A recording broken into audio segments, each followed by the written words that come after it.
నేను భయపడి భీమవరం సైడ్ వెళ్తలేదు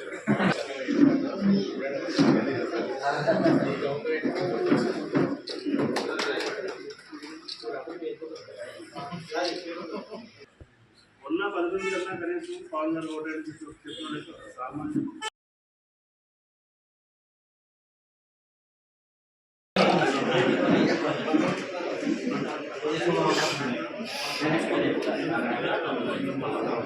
%10 20% ఉన్నా కానీ మీరు 100% సక్సెస్ అయినట్టే. ఇది మాత్రం సేమ్ కంటిన్యూ. మీరు సారీ నాకు ఇక్కడ పార్టీ కాదు బాగా తింటుంటారు సరే టీడీపీకి ఆ తిట్టే ఆయన మీతో ఎందుకు చేసినప్పుడు మీరు మాట అనుకుంటున్నారు. నేను కనుక మీరు చెప్పే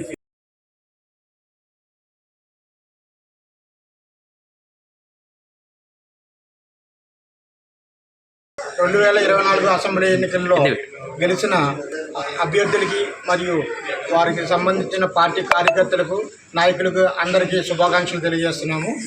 ఈ 2024 అసెంబ్లీ ఎన్నికలకు చాలా ఎగ్జిట్ పోల్స్ వచ్చాయి. దాంట్లో కేకే సర్వే అనేది ఒకటి. ఈ కేకే సర్వే ఇచ్చిన సర్వేని చూసి మేము ఏంటి ఇలా ఇస్తున్నారు ఏంటి అని అనుకున్నాం. కానీ తర్వాత రోజున రిజల్ట్స్ చూసాక ఆయన ఇచ్చిన సర్వేని చూసి అంతమాను మేము అక్కడ స్క్రీన్ మీద రిజల్ట్ కనిపించినప్పుడల్లా ఇది కేకే సర్వే అనుకుంటూనే ఉన్నాం. మేము అందరం అనుకుంటానే హ్యాపీగా ఎంజాయ్ చేస్తూ ఉన్నాం ఆ రోజంతానే. అలాగే ఆ రోజు నుంచి మేము కేకే గారిని ఏ రకంగా అయినా పట్టుకోవాలి, ఎక్కడ ఉంటారు ఈయన, వెళ్ళి ఆయనకి అభినందనలు తెలియజేయాలి అనుకుంటూనే ఉన్నాము. ఎటువంటి వ్యక్తి అన్నది పక్కన కూడా మాకు కూడా తెలియలేదంటే అంత సర్వే చేసిన ఆయన అంత సైలెంట్ కిల్లర్ మాట అండి. ఆయన నిజంగానే ఆయన ఇచ్చిన సర్వేకి మేము అందరం చాలా హ్యాపీగా ఫీల్ అయ్యాం.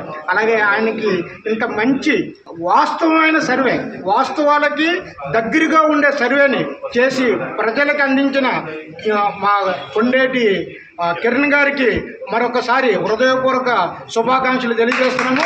అలాగే ఆయన ముందు ఇటువంటి సర్వేలు ఇస్తూ ఆయన ఒక పీకే కాదు, పీకే లాంటి వాళ్ళు ఇండియాలో ఉన్నారు. మన ఇంటి పక్కన ఉన్న కేకే గారిని పీకే కన్నా ఎక్కువ చేయాలని చెప్పి మనందరం కూడా మన తెలుగు జాతి యొక్క పీకేకి ఈక్వల్ అయిన మన కేకే గారికి మరొకసారి శుభాకాంక్షలు తెలియజేస్తూ, రిజల్ట్స్ వచ్చినప్పటి నుంచి ఖచ్చితంగా నాకు దేశవ్యాప్తంగా రాని ఏ దేశం నుంచి ఈ ఫోన్ కాల్ రాలేదన్న దేశం లేదు, లేదా ఈ రాష్ట్రం నుంచి రాలేదన్న ఫోన్ కాల్ లేదు. ఈ రాష్ట్రంలో ప్రతి మండలం నుంచి రండి మీకు సన్మానం చేసుకోవాలి, రండి మిమ్మల్ని కలవాలి, రండి మేము ఆప్యాయంగా ఒకసారి మేము హగ్గించుకోవాలని ప్రతి దగ్గర నుంచి ఫోన్ కాల్ వచ్చింది.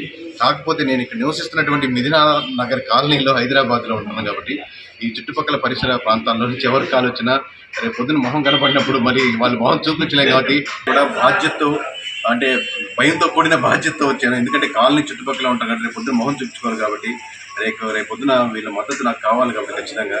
కానీ వీళ్ళు చూపించినటువంటి ప్రేమ ఆదరణ నాకు చూస్తే ఖచ్చితంగా చాలా హ్యాపీగా ఉంది.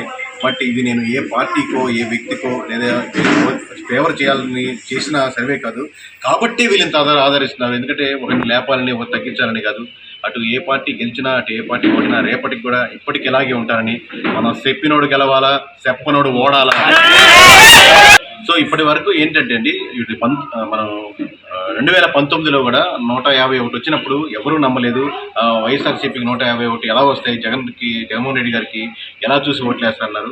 అలాగే ఇప్పుడు 161 కూటమికి వస్తుందని చెప్పినా కానీ ఎవరు నమ్మలేదు. అలాగే 21కి 21 వై నాట్ 21 అని వీళ్ళు గట్టిగా తీసుకున్నారని నేను చెప్తున్నా కానీ చూస్తున్నందుకు వాళ్ళకి ఆనందంగా ఉంది, కానీ ఇది నమ్మశక్యంగా లేదని అనుకున్నారు. ఇది నాకు ప్రతిసారి అలవాటైపోయింది.